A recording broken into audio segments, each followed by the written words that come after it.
قرآن کی آیت یا حدیث میں یہ نہیں ہے کہ اینٹ کا جواب پتھر دو۔ ہاں ہم نے یہ تو پڑھا ہے کہ عدی بن حاتم کو جب ایک شخص نے گالیاں دی تو گالی سن کی تو غلام سے کہتے ہیں ان سے گزارش کرو یہ کھانا کھائیں گے، یا ان سے پوچھو میں ان کی خدمت کر سکتا ہوں، کوئی کام ہو میرے لائق۔ یہ تو ہم نے پڑھا ہے۔ یہ بھی ہم نے پڑھا ہے کہ یحییٰ بن معاذ کو ایک شخص نے گالی دی، وہ مسکرانے لگ گئے۔ پاس بیٹھا ایک بندہ کہتا ہے لما لم ترد علی، بزدلو جواب دو اس کو، جواب کیوں نہیں دے رہے؟ تو مسکرا کے کہتے ہیں فلماذا تعلمت اذن، اگر میں نے گالی کا جواب گالی سے دینا تھا تو میں نے پھر علم اور دین کیوں پڑھا تھا؟ اور آج تعجب کی بات ہے مفاہیم بدل گئے۔ سید پہ زکوٰۃ نہیں لگتی، آج سید دہائی دے کے زکوٰۃ لیتا ہے کہ میں سید ہوں مجھے تو دینی چاہیے۔ پرانے زمانے میں ہوتا کیا تھا، لوگ دروازے پہ کھڑے ہوتے تھے کہ کوئی کتا نہ اندر آ جائے، آج کتے دروازے پہ ہوتے ہیں کوئی مرد نہ اندر آ جائے۔ پہلے یہ ہوتا تھا لوگ معاف کرنے کو پسند کرتے تھے، آج کہتے تھے میری انسانیت پوری کیسے ہوگی جب تک میں اس کا جواب پورا نہیں چکا۔ رسول اللہ صلی اللہ علیہ وسلم نے سورۃ الفاتحہ کے بارے میں کتنی خوبصورت باتیں بیان کی۔ سب سے پہلی بات رسول اللہ صلی اللہ علیہ وسلم نے فرمایا والذی نفسی بیدی، قسم ہے اس ذات کی جس کے ہاتھ میں میری جان ہے، ما انزل فی التوراۃ ولا فی الانجیل ولا فی الزبور ولا فی الفرقان مثلها یعنی القرآن وإنها لسبع من المثانی والقرآن العظیم الذي اعطیته۔ اللہ تعالیٰ نے آسمانی اور الہامی کتابوں میں سے نہ تو تورات میں ایسی صورت نازل کی، نہ انجیل میں ایسی صورت نازل کی، نہ ہی زبور میں ایسی کوئی صورت نازل کی، اور نہ ہی قرآن مجید میں ایسی صورت ہے جیسی اللہ تعالیٰ نے سورۃ الفاتحہ کو نازل کر کے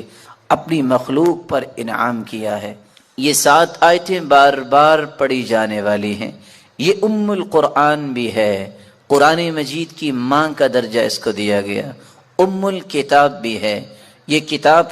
کتاب اللہ کی ماں کا درجہ دیا گیا اس کو۔ رسول اللہ صلی اللہ علیہ وسلم نے ایک دوسری روایت میں فرمایا کہ سورۃ الفاتحہ یہ ایک بے مثال نور ہے، ایک ایسی روشنی ہے۔ سیدنا عبداللہ ابن عباس رضی اللہ تعالی عنہ بیان کرتے ہیں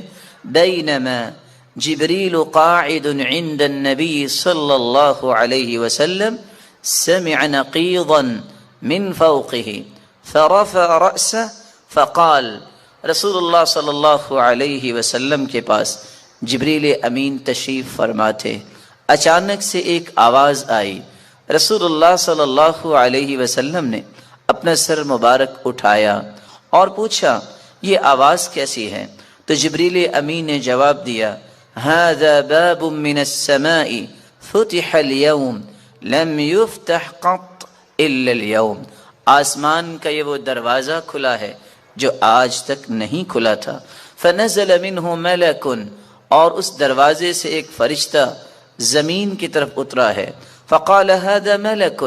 نزل الى الارض لم ينزل قط، پہلے نہیں اتارا گیا یہ فرشتہ الا اليوم، آج ہی اس کو اترنے کا حکم دیا گیا۔ فسلم، اور اس فرشتے نے اتر کر سلام کہا۔ وقال ابشر بنورین، اے اللہ کے محبوب 2 روشنیوں کے لیے،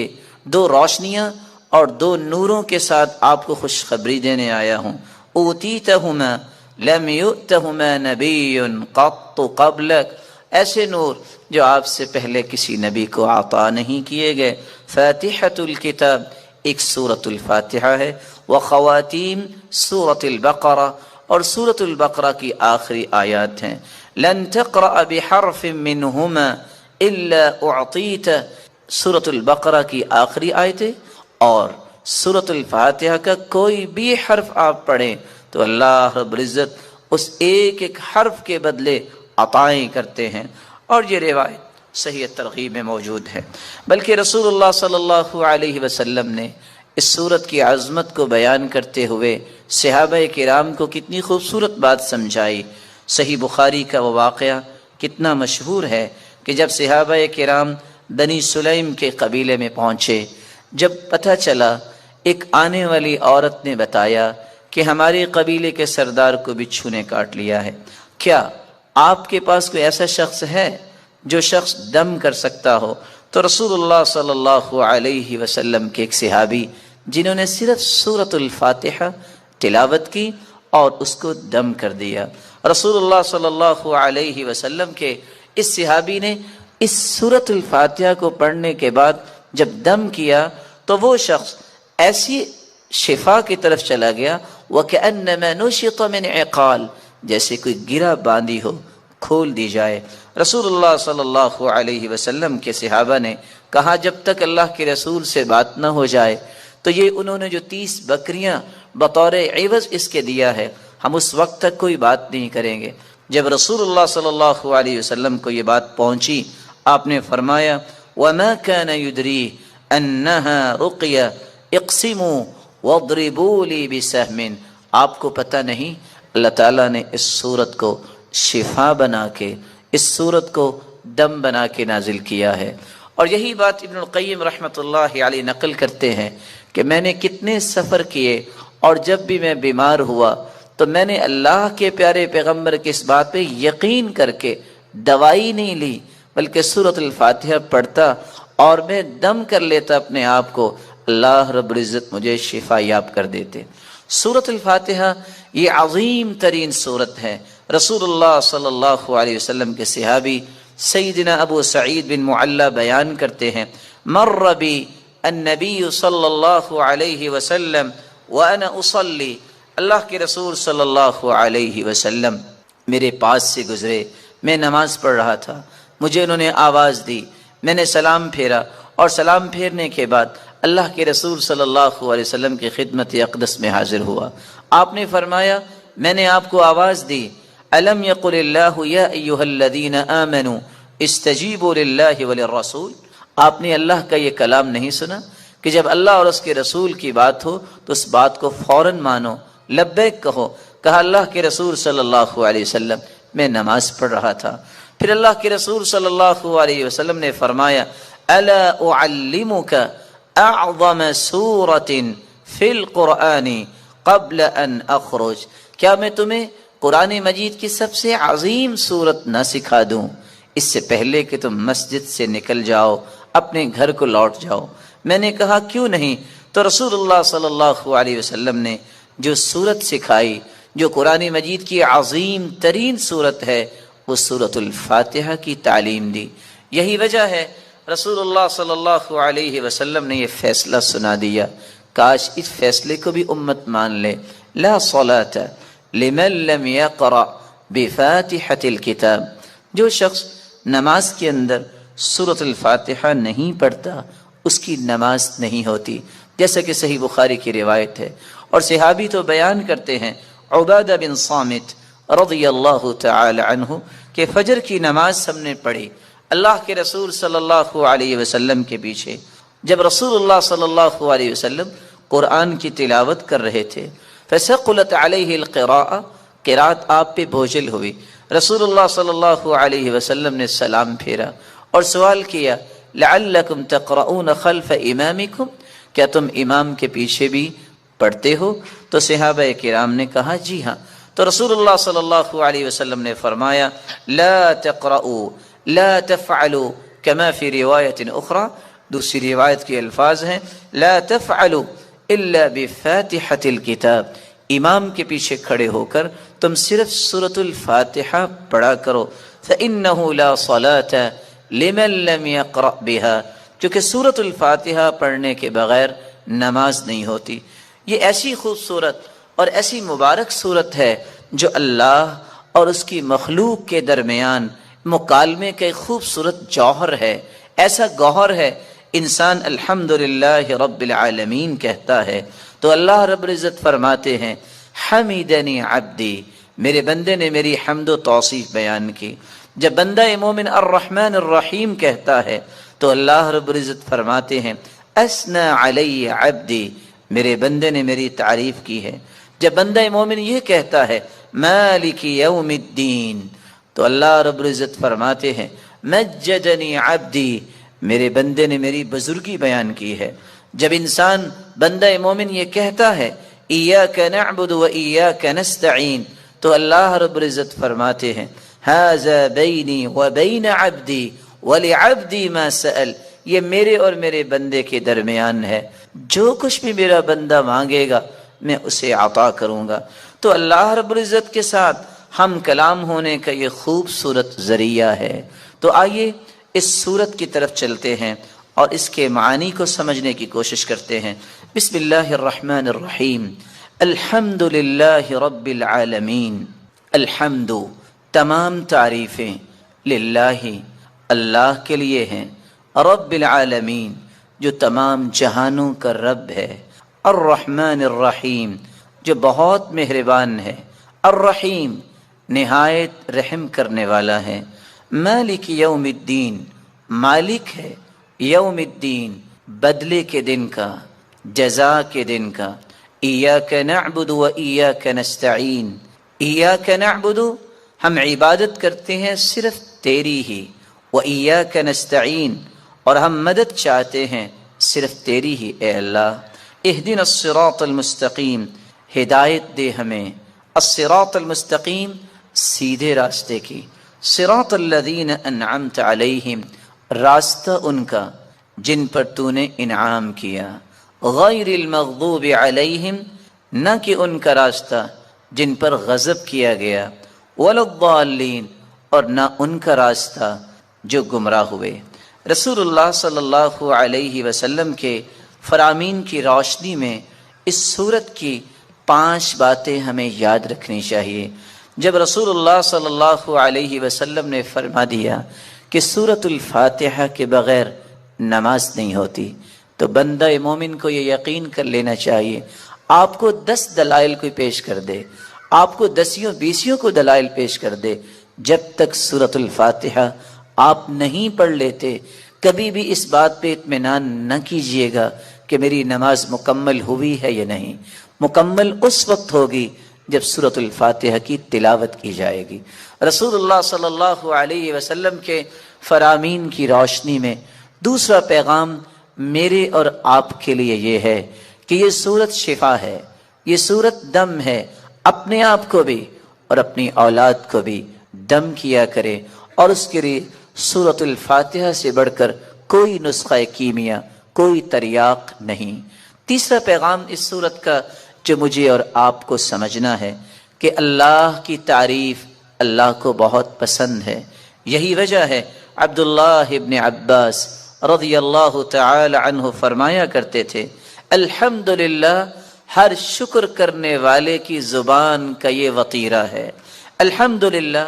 سب سے پہلے آدم علیہ السلام نے جو کلمہ اللہ نے جب انہیں پیدا کیا، روح ڈالی، تو سب سے پہلا کلمہ جو ان کی زبان پہ آیا وہ الحمدللہ تھا۔ نوح علیہ السلام نے بھی کہا فَقُلِ الْحَمْدُ لِلَّهِ الَّذِي نَجَّانَا مِنَ الْقَوْمِ الظَّالِمِينَ، اور ابراہیم علیہ السلام نے بھی یہی کہا الحمدللہ الذی وہب لی علی الکبر اسماعیل و اسحاق، اور داود اور سلیمان علیہ السلام کے قصے میں بھی یہی بات ملتی ہے، وقال الحمدللہ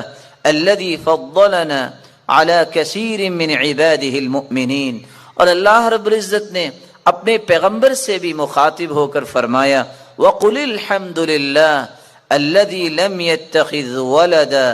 اور اللہ رب العزت نے قرآن مجید میں اس بات کا تذکرہ کیا کہ جنتیوں کی زبان پہ بھی اگر کوئی بات ہوگی تو وہ یہی ہوگی الحمد للہ الذی اذهب عنا الحزن، اور وآخر دعواہم ان الحمد للہ رب العالمین۔ اور حدیث یہ بتاتی ہے اول من یدعا الی الجنہ الحمادون، سب سے پہلے اگر جنت کی طرف کسی کو آواز دی جائے گی، بلایا جائے گا، تو وہ لوگ ہوں گے الحمادون جو اللہ کی تعریفیں کرنے والے ہیں۔ اور اللہ کے رسول صلی اللہ علیہ وسلم کو قیامت کے دن جو جھنڈا دیا جائے گا لواء الحمد، وہ اللہ کی تعریف کا وہ پرچم ہوگا۔ آدم فمن سواہ تحت لوائی، رسول اللہ صلی اللہ علیہ وسلم نے فرمایا آدم سے لے کر قیامت تک آنے والی آدمیت بشمول انبیاء اور انسانیت میرے اس پرچم تلے ہوگی، اور اللہ کے رسول صلی اللہ علیہ وسلم کو مقام محمود عطا کیا جائے گا۔ اللہ کی تعریف یہ اللہ کو بہت پسند ہے، اور اس بات کو سمجھانے کے لیے میں ایک اور حدیث پیش کرنا چاہوں گا۔ رسول اللہ صلی اللہ علیہ وسلم کے صحابی بیان کرتے ہیں، قیامت کو جو ترازو قائم کیا جائے گا، جس ترازو میں نیکیاں اور برائیاں ان کا وزن ہوگا، اتنا بڑا ترازو ہوگا، لو وضعت السماوات والارض ومن فیہن فی کفہ لوسعتہن، اگر ساتوں آسمان اور ساتوں زمینیں اس ترازو کے ایک پلڑے میں رکھ دیے جائیں تو ایک پلڑا بھی بھرے گا نہیں۔ لیکن اللہ کی تعریف کا کلمہ صحیح مسلم کی روایت کی روشنی میں والحمدللہ تملأ المیزان، جو اللہ کے فیصلوں پر خوش ہو کر اللہ کی تعریف کرتے ہوئے یہ کلمہ اپنی زبان پہ لے آتا ہے الحمدللہ، تو اس مبارک کلمے کی وجہ سے قیامت کے دن میزان کے دونوں پلڑے نیکیوں سے بھر جائیں گے، جبکہ ایک پلڑا 14 کے 14 طبق رکھ دینے سے بھی بھرے گا نہیں۔ اللہ رب العزت ہمیں اللہ کی کثرت سے تعریف کرنے اور اس کے ذکر کرنے کی توفیق عطا فرمائے۔ آپ صلی اللہ علیہ وآلہ وسلم کے صحابی ابو بکر ممبر پر چڑھے اور رونے لگ گئے، اور پھر کہتے ہیں میں نے اللہ کے رسول کو دیکھا وہ بھی ممبر پر چڑھے اور رونے لگ گئے، اور فرمایا اسأل اللہ العفو والعافیہ، لوگو اللہ سے عافیت کا سوال کیا کرو، فإن أحدا لم يعط بعد اليقین خیرا من العافیہ، ایمان اور یقین کے بعد عافیت سے بڑھ کے کوئی نعمت نہیں ہے۔ رسول اکرم صلی اللہ علیہ وسلم نے اس لیے فرمایا من اصبح منکم آمنا فی سربہ معافى فی جسدہ عنده قوت یومہ فکأنما حیزت له الدنیا بحذافیرها، جس شخص نے صبح کی اس حالت میں کہ اپنے گھر میں وہ امن سے ہے اور اس کے جسم میں اللہ نے عافیت رکھی ہے، کوئی بیماری نہیں، اور صرف ایک دن کا کھانا اس کے پاس ہے، امن ہے، عافیت ہے، ایک دن کا کھانا ہے، اس انسان کے دامن میں تو اللہ نے پوری دنیا کی نعمتوں کو جمع کر دیا۔ رسول اکرم صلی اللہ علیہ وآلہ وسلم نے دیکھیں کتنی اچھی بات کہہ دی، جب کوئی مسلمان ہوتا تو سب سے پہلی دعا یہ سکھائی جاتی کہ عافیت اللہ سے مانگو۔ اسلام کے بعد اللہ کے رسول یہ دعا سکھاتے، کہو اللہم اغفر لی، اے اللہ میرے گناہوں کو معاف کر دے، وارحمنی، مجھ پہ اپنی رحمت کی برکھا برسا دے، واہدنی، اور مجھے ہدایت دے دے اور ہدایت پہ ثابت قدمی عطا فرما، وعافنی، اللہ میں مسلمان ہو گیا ہوں مجھے عافیت سے نواز دے، وارزقنی، اللہ میں نے دین کو قبول کر لیا ہے، اب سارے رشتہ دار چھوڑے ہیں، مجھے بھوکا نہ مارنا، مجھے رزق بھی عطا کر۔ تو اسلام قبول کرنے کے بعد جو بنیادی دعائیں سکھائیں ان میں عافیت کی دعا پہلے دن ہی سکھا دیتے، اس لیے ہر مسلمان کو عافیت مانگنی چاہیے۔ اللہ کے رسول صلی اللہ علیہ وآلہ وسلم نے اس لیے فرمایا عافیت کی دعا تمام دعاؤں سے افضل ہے۔